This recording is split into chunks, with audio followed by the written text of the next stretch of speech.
zvinotibetsera kuti tigone kuva nema-breakthroughs. So ndichaverenga kubva mubook raGenesis chapter number 37. The book of Genesis chapter number 37. Ndichaverenga verse number 5 only. Asi ndinokukurudzira kuti kana wasvika kumba verenga Genesis chapter number 37 yese nemamwe machapter acho ari kumberi, zvinokubetsera kuti ugone kunzwisisa teaching yandichaita zuva ranhasi. So verse number 5 inoti, Joseph had a dream, and when he told it to his brothers, they hated him all the more. Mwari varopafadze kuverengwa kweizwi ravo mangwanani ano, uye varopafadze isu tose tauya kuzonzwa kutaura kwavo. Ndapamusoro wekuti lessons from the life of Joseph. Uchaona kuti ukatarisa life yakararamwa na Joseph kubva achiri mukomana kusvikira azokura, uchaona kuti tine ma-lessons atinodzidza kwaari. Tine zvidzidzo zvatinogona kudzidza pamukomana anonzi Joseph. Chiri kusaka nditi mukomana, Genesis chapter 37 ukaiverenga inotiudza kuti paakarota hope aive nemakore anokwana kuita 17, anga ari a teenager, so aive mukomana. So ndinotenda kuti ukaverenga nyaya yose nezvakaitika muupenyu hwaJoseph tine zvatinodzidza. Zvandinotenda kuti isu semaKristu tikatevedzera kune zvikuru Mwari zvaanogona kutiitira, nokuti Mwari wedu wataunganira pano akatendeka, Mwari wedu akavimbika, Mwari wedu haarevi nhema. But pari kungodiwa kuti isu tigone kudzidza mune zvakanyorwa mubhaibheri, tigone kudzidza mune zvakanyorwa mushoko rake. Shoko rake rakafemerwa naMweya Mutsvene. So chandoda kuti uzive ndechekuti Christianity, it is a life of faith and it is a life of obedience. Zvakare Christianity is not complicated. Kunamata akusi complicated, but isu maKristu ndisu tinocomplicate Christianity. But yet Christianity in itself, it is not complicated. Chiri kungodiwa kuti iwe urarame a life of faith, uye zvakare ugone kurarama a life of obedience. So munhu wese ari pano, chandinotenda ndechekuti ane destiny yake, une kwaunofanirwa kusvika. Kune zvinotarisirwa naMwari pamusoro peupenyu hwako. Munhu wese ari panyika ane a God given destiny. Une kwaunofanirwa kusvika, une assignment yaunofanirwa kuzadzikisa. Chandinoda kuti uzive ndechekuti kwawakanzi naMwari unosvika, ichokwadi unosvika. Zvawakanzi naMwari uchaita, ichokwadi unogona kuzviita. Hakuna situation Mwari yavanotadza kushandura muupenyu hwako. Hakuna situation Mwari yavanotadza kuchinja. So tine mukomana anonzi Joseph akange ane destiny, but medzisiro yacho uchaona kuti destiny yake yakazadzikiswa. Bible ukariverenga in the New Testament rinotaura richiti, follow them who through faith and patience inherited the promises. Kuti kana wave kuda kudzidza, dzidza avo vane zvivimbiso zvavakabata, dzidza kune avo vakapinda munhaka yavo. So toda kudzidza kumukomana anonzi Joseph, because mukomana akakwanisa kusvika kudestiny yake. So ndinotenda kuti tikadzidza ma-lessons akaitika mulife yake, iwe neni tinosvikawo zvakare kudestiny yedu. Tinosvika kwatakanzi naMwari tigone kusvika. So kana uchida kusvika kudestiny yako saJoseph, ngatitevedzerei oro ngatidzidzei muupenyu hwake hwaakararama. Tine zvatinogona kudzidza zvakanaka, or tine zvimwe zvisina kunaka zvatinogona kuona, togona kuzvisiya, togona kuzvinzvenga, togona kuzvinyenyeredza, but donzvo riri kuti tese tigone kusvika kwatakanzi naMwari tisvike. So ndine malessons andaona anokwana kuita 10 atinodzidza from the life of Joseph, andichatsanangura panguva ino. Number 1, obeying your parents is important. Chimwe chezvinhu chinogona kukubetsera kuti ugone kusvika kudestiny yako, kuteerera vabereki vako, kuteerera baba vako, kuteerera amai vako. Or maybe you are an orphan, vabereki vako vakashaya, but kune vanhu vanokuchengeta. It is important also to obey your guardians. So ladies and gentlemen, if you want to achieve your destiny, if you want to reach the fullness of your potential, it is important kuti ugone kuteerera vabereki vako, ugone kuteerera baba na amai. So ukaverenga muna Genesis chapter number 37, uchaona kuti mukomana anonzi Joseph aitumika, nekuti baba vake vaigona kumutuma kuti aende kumafuro anofudza makwai navakoma ake. Joseph aisakoma, but aenda kumafuro otanga kufudza makwai, kureva kuti mukomana aitumika, mukomana zvakare aiteerera. Bhaibheri robva rati baba vake Jacob vaida Josefa. Kazhinji mubereki anoda mwana anoteerera. So tiri kudzidza kuti Joseph mukomana aiteerera, mukomana airemekedza vabereki vake, uye zvakare mukomana aitumika. So ndoda kuti uzive kuti kana uri pano semwana ukateerera vabereki vako unosvika kudestiny, uye ukagona kutumika muupenyu unosvika kudestiny. Unoziva here kuti David, chimwe chakamubetsera kuti asvike kudestiny chikonzero chekuti aitumika.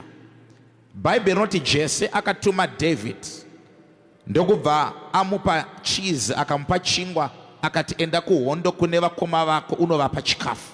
Haana kukoma, akateerera baba, but kuhondo kwacho kwaakaenda ndokwaakasvika akanokunda Goliath. Kureva kuti mbiri yake yokudonhedza Goliath yakazivikanwa mushure mekunge ateerera baba, abvuma kutumika kungoendesera vakoma chikafu. But chisina kuzivikanwa mukuteerera vabereki zvakakonzeresa kuti David agone kusvika kudestiny yake. So kune zvinhu zvinoitwa naMwari nekuti wateerera vabereki, nekuti wagona kutumika. So uchaona kuti Sauro zvakare, mwanakomana waKishi, chakasaka agone kuva mambo waIsraeri, akagona kutumika. Baba varasa madhongi, vakatora mwanakomana Sauro vakamutuma, enda unotsvaka madhongi arasika. Mwana akateerera. Mukutsvaka madhongi ndomukusangana nemuprofita anonzi Samuel, ndomukuzodzwa, ndomukuita mambo. But asati ave mambo, chakatanga kutumwa nababa ndokuteerera. So tinodzidza even zvakare pana Joseph kuti mukomana aiteerera baba vake. So uchaona kuti kana uri youth, zvakakosha kuti uve mwana anotumika, anoteerera vabereki.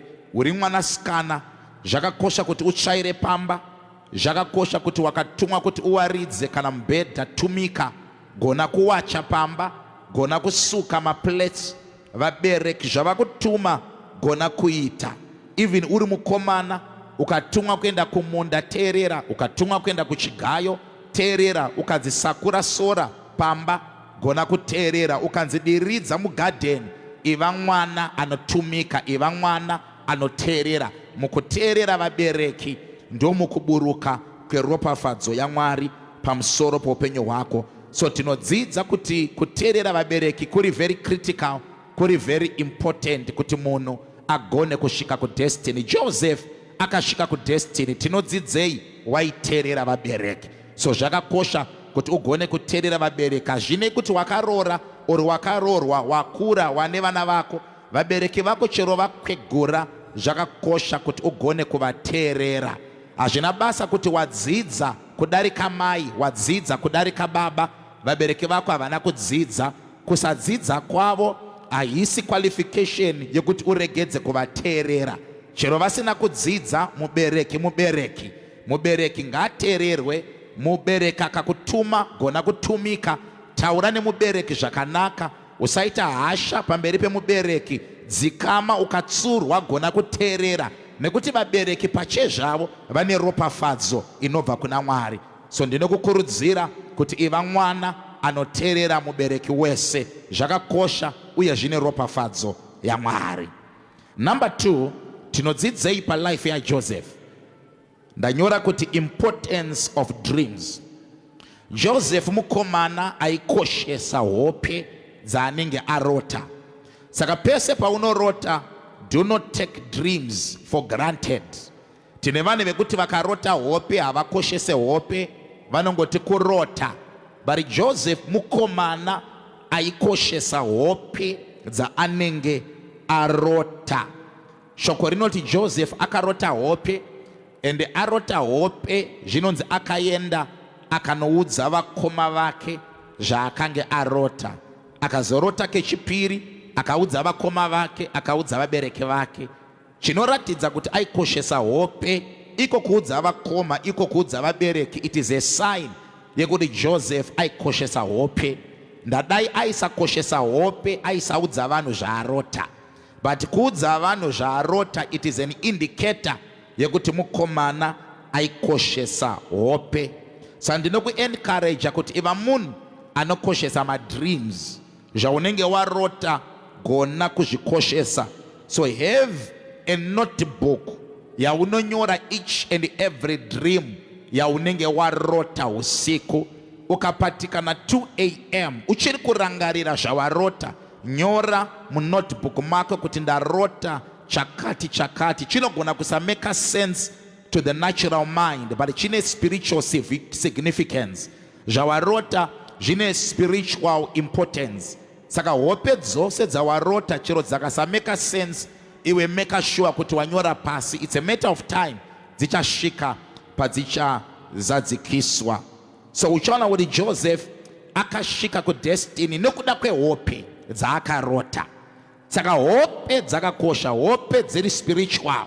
Saka koshesa hope dzawarota, nyora pasi. Wanyora pasi wonamata kuna Mwari nekuda kwehope dzawarota. Zvakakosha kuti imwe nguva uri free, tora notebook rako, tanga kuverenga madreams ese awakarota. Uchaona kuti zvimwe zvawakarota zvinogona zviri zvinhu zviri kutoitika muupenyu hwako. So ndinokukurudzira kuti iva munhu anokoshesa hope, nekuti dreams are spiritual. Uye zvakare imwe yenzira inoshandiswa naMwari for communication, Mwari anoshandisa hope, anotaura kwatiri maringe nezvatinenge tarota. Saka kubva nhasi ndinoteremekedza hope dzako, koshesa hope dzako, nyora pasi zvese zvaunenge warota, uye namata nekuda kwehope dzaunenge warota. Number 3, tinodzidza kuti Joseph was both loved and hated. Mukomana aidiwa uye mukomana aivengwa. Saka tinodzidza kuti munhu wese panyika une vanokuda uye zvakare une vanokuvenga. Haugone kudiwa nevanhu vese, kune vachakuvenga, uye haugone kuvengwa nevanhu vese, kune zvakare vachakuda. So Joseph was loved na baba vake and also was hated by his brothers. Baba vake Jacob vaida Joseph, but vakoma vake vaimuvenga. Kureva kuti muupenyu kune hama dzichakuda, kune hama dzichakuvenga, kune shamwari dzichakuda, kune shamwari dzichakuvenga, kune vekubasa vachakuda, kune vekubasa vachakuvenga, kune vekuchikoro vachakuda, kune vekuchikoro vachakuvenga. Muneighborhood yaunogara kune vachakuda uye kune vachakuvenga. Sa Joseph was both loved and hated. Saka zvakakosha kuti uzvizive, regedza kuita stress pakaita vakuvenga. Joseph aitori nevaimuvenga, zvakare aitove nevanomuda. Wakagara ipapo kunotori nevanhu vanokuda, kunotori nevanhu vanokunamatira. Saka Joseph was both liked and disliked zvakare. Saka kureva kuti kudiwa nekusadiwa, it is a part of life. Gara wazviziva uye gara wazvigamuchira. Uchaona kuti akavengerwa bhachi uye zvakare akavengerwa kurota hope navakoma. Munondivengerei? Tinokuvengera kuti wapiwa bhachi nababa. So kune vachakuvenga kuti unogara pamba pakanaka. Kune vachakuvengera kuti unodanana nemurume wako. Kune vachakuvengera kuti vana vako vanodzidza kuzvikoro zvakanaka. Kune vachakuvengera basa raunosevenza kana kuti wapromotwa. Kunotori nevanhu vachakuvengera wivhi chaiyo iri mumusoro kana mbatya dzawakapfeka kuti wakachenerei. Kunotori nevanhu vanokuvengera izvozvo. Ndachiri kuvengerwa Joseph, wapirwei bhachi rakanaka nababa. Iyoyo ndo yakaita kuti avengwe. Pakauya munhu akakupa a gift chera akakupa a present, kunotori nevanomuka vanokuvengera kuti sei zvakadaro zvaitika. Kufamba nemota chaiyo, kunotori nevanokuvenga kuti sei watengerwa motokari nemurume wako. So I want you to know kuti in life kune vachakuvenga uye kune vachakuda. Saka kuvengwa nekudiwa, it is a part of life. So be ready kuvengwa uye zvakare be ready kudiwa. Uye be ready to face rejection. Be ready to face criticism in your life. Kunotori nevanhu vachakukriticize. No matter how anointed you are, you cannot repel criticism. It is inevitable. Kune vachatoya vachikukriticize. Jesu chaiye akazodzwa kudaro. Kunotori nevanhu vaimukriticize. Kureva kuti in your life there are those that are going to criticize you. There are those that are going to reject you. There are those that are going to dislike you. So be ready for everything. But azvine kuti kune vanokuvenga, kunotori nevanokuda zvakare nemoyo vachirevesa. Saka gara wazviziva kuti it's a part of life. So Joseph was both loved and hated. Aidiwa uye aivengwa. So muupenyu uchadiwa uye muupenyu uchavengwa. Number 4, keep your dreams to yourself. In lesson yatinodzidza kubva pana Joseph. You need to be careful in choosing who to tell your dreams. Ukarota hope, be very careful kuti uchaudza ani. Nekuti wauchaudza hauzivi reaction yaachatora. Kurota ucharota. But be very careful kuti hope dzako uchaudza ani. So tikatarisa pana Joseph, tinodzidza kuti it is important to keep dreams to yourself. Adzisi dzese hope dzawarota dzinoudzwa vanhu. Achisi chese chawaudzwa naMwari chaunoudza vanhu. Ndavanhu wakavaudza zvawarota, ukavaudza zvawaudzwa naMwari, vamwe vachafunga kuti une pride. Vamwe vachafunga kuti unozvikudza iri opinion yavo. Vamwe vachafunga kuti uri kuvavhairira vanhuka. Saka uchaona kuti Joseph akaudza vakoma hope, Bible robva rati vakabva vanyanyisa kumuvenga. Chiri kusaka vanyanyise kumuvenga ihope dzavaudzwa naJoseph. Kureva kuti dai asina kuvaudza hope, there is a possibility yekuti zvichida vaigona kutadza kumuvenga, vaigona kusamuvenga. Vari chasaka vamuvenge ihope dzavaudzwa nemunin'ina. Saka munin'ina dai asina kuudza vakoma, pane mukana wekuti zvichida vaigona kusamuvenga. Saka zvisi zvese zvawaudzwa naMwari zvaunoudza vanhu. Dai asina kuudza vakoma hope dzake, aisapiwa nickname. Ndavakamupa nickname paiuya achiendesa chingwa kuvakoma vachimuona vakati here comes the dreamer, muroti auya. Akapiwa nickname. Chasaka vamupe nickname chikonzero chehope dzaakavaudza. Vakamukanda mugomba. Waiva mukanda mugomba, ngatimukande mugomba tione kuti hope dzaakarota dzichazovei. Chiri kusaka vade kumukanda mugomba, chiri kusaka vafunge kuda kumuuraya, uye chiri kusaka vamutengese kumaIshmaelites, kuvenga chakarotwa naJosefa. But vaziva sei ndi Josefa akavaudza. Saka dai asina kuvaudza, zvichida vaisamukanda mugomba, zvichida vaisamutengesa kumaIshmaelites. Saka zvisi zvese zvawaudzwa naMwari zvaunofamba uchiudza location rese kuti ndine hope dzawarota. Saka learn to keep dreams to yourself. Number 5, Love your enemies and do good to them. Kana wave kuda kushika ku destiny, learn to love your enemies. Learn to love your adversaries. Learn to love your haters. Love your enemies and do good to them. Tese tinoziva kuti Joseph anga akavengwa nevakoma, bari chandinofarira Joseph haana kuretaliata. Joseph chandinomufarira haana kurevenja. Shoko rinoti aiendesera vakoma chikafu kumafuro. Kounogoendesera sei vakoma chikafu ivo vachikuvenga, ivo vachikupa nickname, kureva kuti Joseph chaakagona, he loved his enemies, akatanga kuvaitira zvakanaka. So ndinokukurudzira kuti learn to love your enemies. I know it is not that simple. It is not easy to love your enemies. No wonder why I'm saying learn to love them. Tanga kudzidzira kuda vavengi, ida vanokuvenga, ida vanokukriticize, ida vanokunyeya, vanokuitira zvakaipa vaya. Learn to love them, do good to them. Ukadaro uno attract a blessing. Ukadaro unoshika ku destiny yako. Number 6, integrity.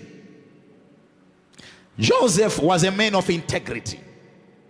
Kana wave kuda kushika ku destiny, be a woman of integrity, be a man of integrity, or rather be a person of integrity. Bible kariverenga rinoti mudzimai wa Potiphar seduced Joseph. Joseph akatiza. Mudzimai wa Potiphar akaenda kuna Joseph akati uyativatetese murume wangu ahapo pamba hapana vanhu. But Joseph akatiza neupenyu hwake nechikonzero chekuti he was a man of integrity.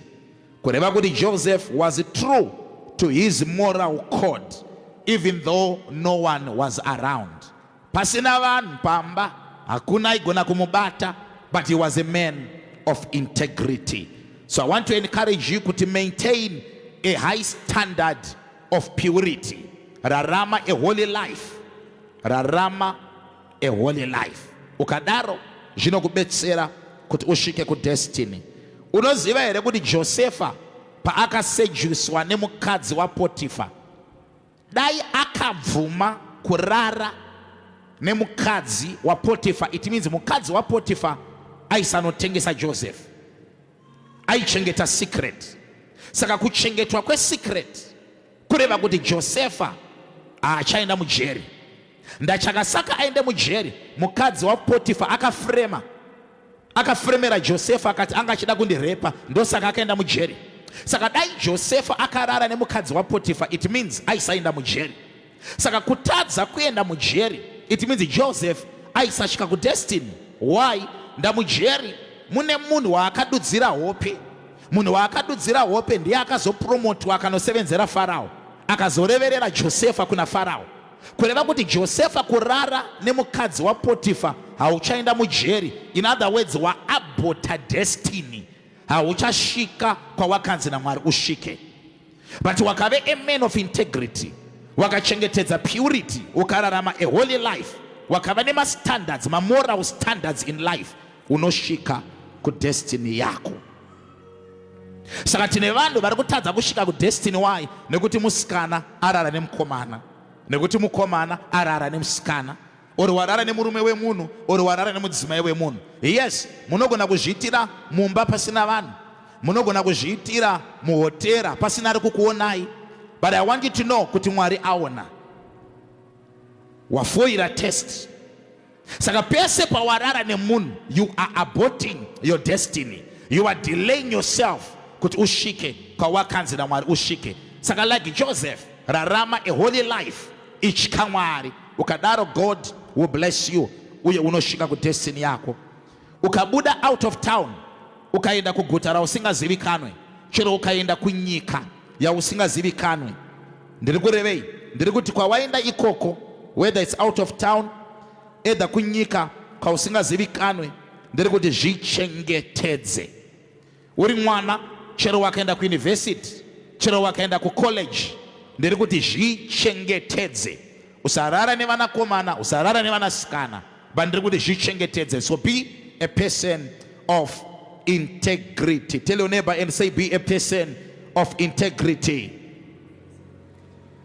Chero une motokari, tine vanhu vakuisa matinti ka, kune tinti inenge iri black yekuti aone zviri mukati. Mune zvakawanda zvinogona kuitwa motokari imomo ugotadza kuonekwa navanhu. But ndiri kuti be a person of integrity. Regedza kutya vanhu kuti vanhu vakazondiona itya Mwari. Joseph akaramba. Mukadzi waPotifa akati aiwa hakuna anotiona, zvikanzi chero tikasaonekwa handigone kuvata newe nekuti ndinotya Mwari. So chakakosha kutya Mwari. So ndiri kuti gona kuzvichengetedza. So Joseph overcame adultery. You can as well overcome adultery. Respect your body, which is the temple of God. Muviri wako itemberi ya Mweya Mutsvene. So respect your body and also learn to fear God. Number 7. Ndo imwe iri kufoirisa vanhu vakawanda inoi. Number 7. Accept reality. Joseph accepted his circumstances and his status as a slave, and he worked for Potiphar. Ndapa akatengeswa nema Ishmaelites, akatengeswa as a slave. So chinoratidza kuti he accepted the reality yekuti I'm now a slave. Kubvuma kuenda kunosevenzera Potiphar. And zvainzi aita naPotiphar zvese aita achisevenzera Potiphar. Why? He accepted the reality yekuti kwandauya kuno I am now a slave, ndakuita zvekuno. So in life it is important to accept reality. He accepted his circumstances. He accepted his status as a slave. Also, when he was cast into the prison, he accepted that he was now a prisoner. Akatanga kuita zvemujeri. He accepted circumstance yakange yakamukomberedza. So when you accept reality, you can move forward. The reason why others are failing to move forward in life, it is because they don't accept reality. But I tell you, the very moment you accept reality, you are able to move forward in life. Accept kuti you are HIV positive. Let's say wakaenda wakatesta ukaonekwa uri positive. Accept that reality. It's a reality. You were infected by HIV virus. It's a reality. When you accept your status, you are able to move forward. Accept that you are a single mother or you are a single father. Accept that you are an orphan. Accept the reality that you are a widow. You must accept that reality. Accept that you are divorcee. Maybe usati wa wanabasa. Accept the reality that you are jobless. Ausati wane imba urugu renta. Accept the reality that you are still a tenant. Accept that reality. But chakakosha, when you accept that reality, reality our acceptor must not be a barrier in your life. It must not be a limitation. It must not be a roadblock to your destiny. They don't want to accept the reality. Chakaipira kuraramira vanhu. Unozvipinza busy nezvinhu zviri unnecessary kuti vanhu vanozoti kudi. Accept the reality. Kana uchirenta uri kutorenta, that's reality. If you are a single mother, it's a reality you are a single mother. Kana wakafoira all level usina maths, it's a reality kuti hauna maths. Kana usina kuenda ku university, it's a reality yekuti hauna degree. Accept a reality. Accept that reality. But it must not be a barrier in your life. Accept the reality. When you accept the reality, you are able to move forward. Kana usina mari, accept the reality kuti parishino handina mari. Kwede kuti ukashika pa vanhu lauchita kunge unayo iwe usina. So accept reality. Uchaona kuti uka accept reality kondo zvazviri. Zvinokubetsera kuti kunotanga kuyama new ideas. Okuti ndobuda sei mu situation iyi.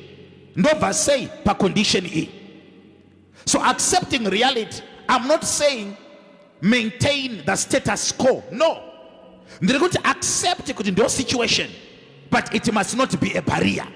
It must not be a limitation. And the very moment you accept the reality, believe you me, you are able to move forward. Maybe it's a reality.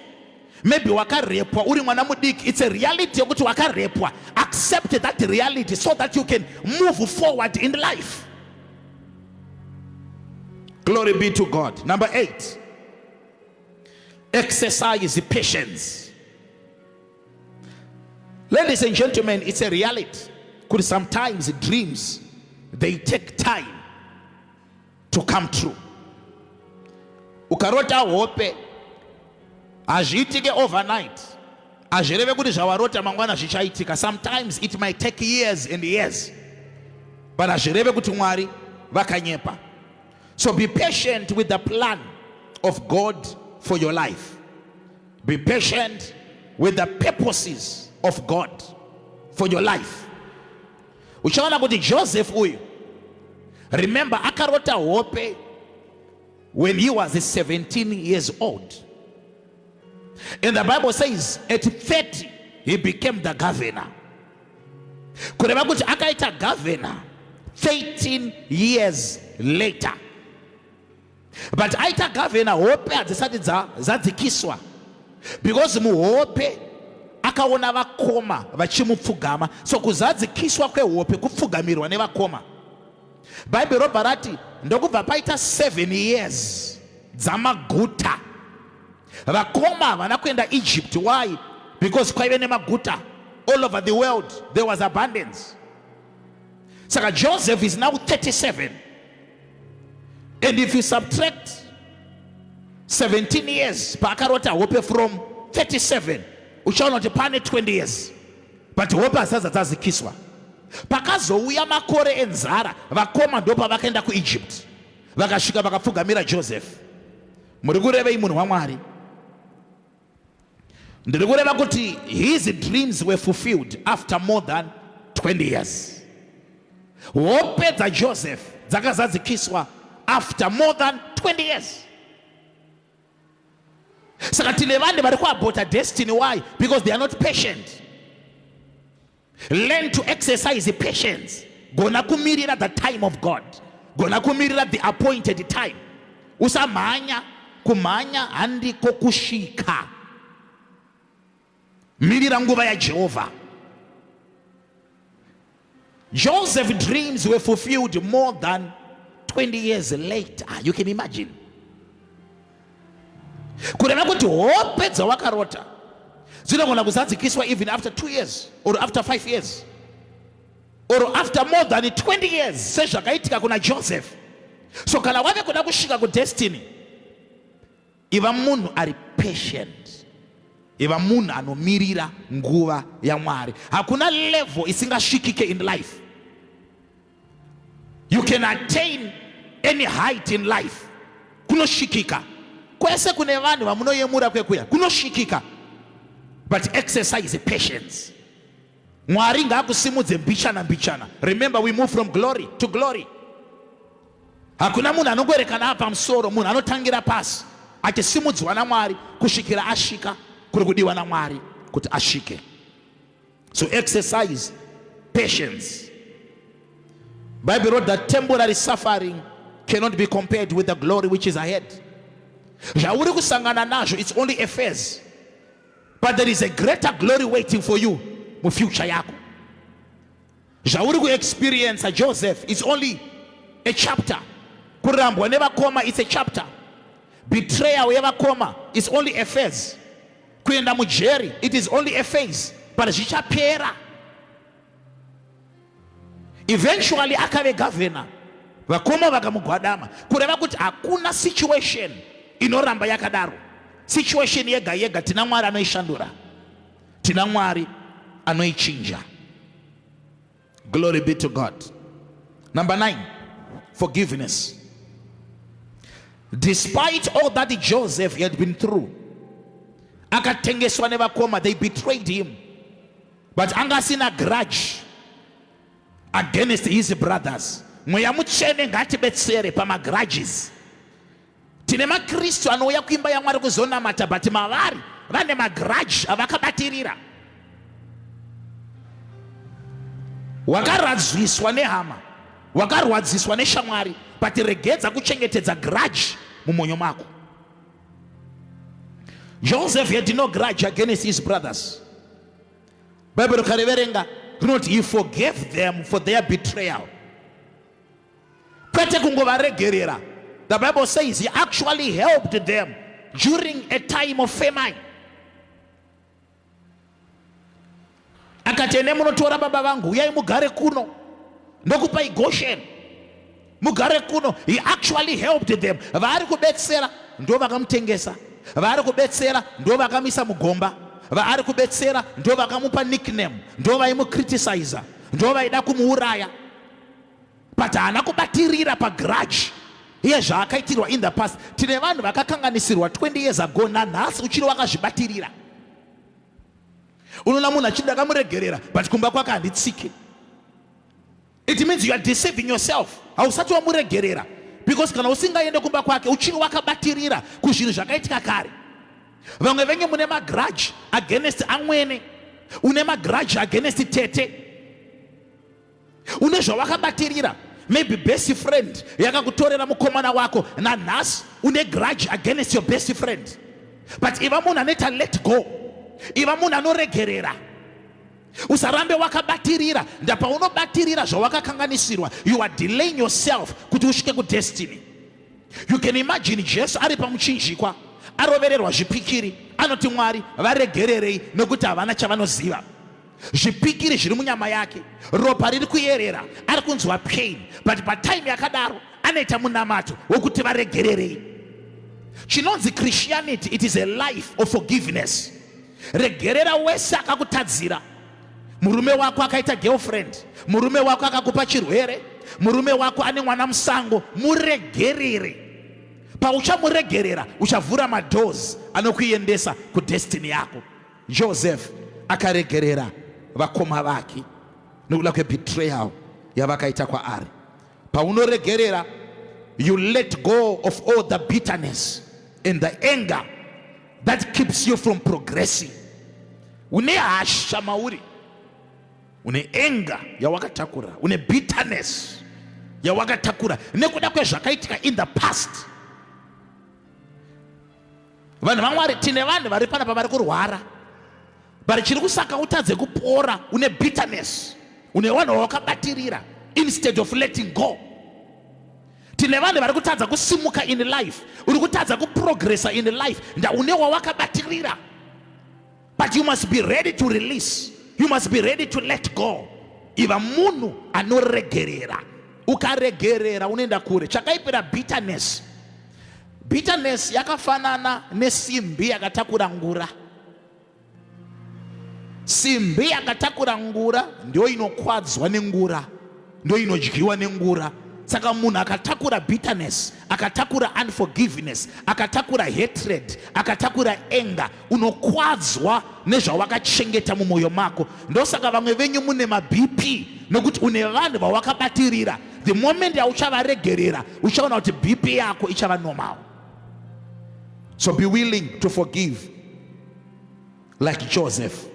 Be ready to forgive vese vakambokurasa, vese vakambokuramba, vese vakakurejecta, vese vakakutuka, vakakunyadzisa. Be ready to forgive them and be ready to assist them. Help them whenever they need your assistance. Vabetsera ndo chiKristo chechokwadi. Number 10 is my last point. Live a life of faith. Chakasaka Joseph ashike ku destiny yake, chikonze chokuti aive a man of faith. Haugone kusvika ku destiny kana uchirarama a faithless life. Unofanira kurarama a faith filled life. Kana une faith unosvika kwa wakanzi naMwari ushike. Ukaverenga Hebrews chapter number 11 verse number 22, inototaura kuti Joseph was a man of faith. And asati afa, zvinonzi akataura shoko akati kana mobuda muno muEgypt makuenda Canaan kwatakavimbiswa naMwari, mutakure mapfupa angu muende munoaviga kuCanaan. And the Bible wrote by faith he mentioned about his bones. Kuti vati aive nefaith muna Mwari kuti Mwari havarevi nhema. Vakati hatigare muIjipita nekusingaperi, vakati vachatiburitsa, time yekufa kwangu yakwana, but there is a time in the future yekuti maIsraelites achabuda, but pavachabuda ngavatakure mapfupa angu, ngavatakure mabhonzo angu, ngavaende nawo kuCanaan andovigwa munyika yatakavimbiswa naJehovha. So Joseph, he was a man of faith. So chimwe chezvinhu chakasaka asvike kudestiny, it was because he was a man of faith. So ladies and gentlemen, if you want to reach your destiny, be a woman of faith, be a man of faith, be a person of faith. Walk by faith and not by sight. The just shall live by faith. Wakararama, a life of faith unoshika ku destiny yako. In conclusion, ladies and gentlemen, Joseph's life, it is a testimony. We see the faithfulness of God. God was able to raise Joseph from being a slave to becoming the second most powerful man in Egypt. We see the faithfulness of God. Ma events akaitika mu life ya Joseph, ma circumstances akasangana now, we see the faithfulness of God. Sometimes you might think the Lord has rejected you, but I'm here to tell you that God has not rejected you. God will not abandon you. Zvauri kusangana nazvo, Mwari havana kukufuratira. Joseph ari mugomba anga asina kufuratirwa. Paifremerwa denga ranga rakatarira. But we see the faithfulness of God. Kuti zvawakarota uri mukomana, a time will come pachazadzikiswa hope. Handizive situation yauri kusangana nayo, but a time will come Mwari avachafulfilla zvese zvavakataura pamusoro pako. God is faithful. The Bible says even if we are faithless, he remains faithful, for he cannot deny himself. God is faithful to his promises. He is a promise keeper. He is a covenant keeper. He is not a liar. Zvavimbisa zadzikisa. Zvawakaudzwa naMwari zvese, I'm here to tell you as a servant of God, zvichaitika. Zvawakarota zvese in your life, I'm here to confirm kuti zvichaitika. Iwewe chingova patient, chingomirira nguva yaMwari, uchaona Mwari zvaachakuitira ipa chipo chokombera kuna Mwari.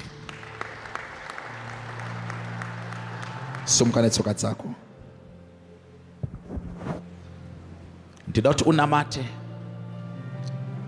uti Mwari ndinokutendai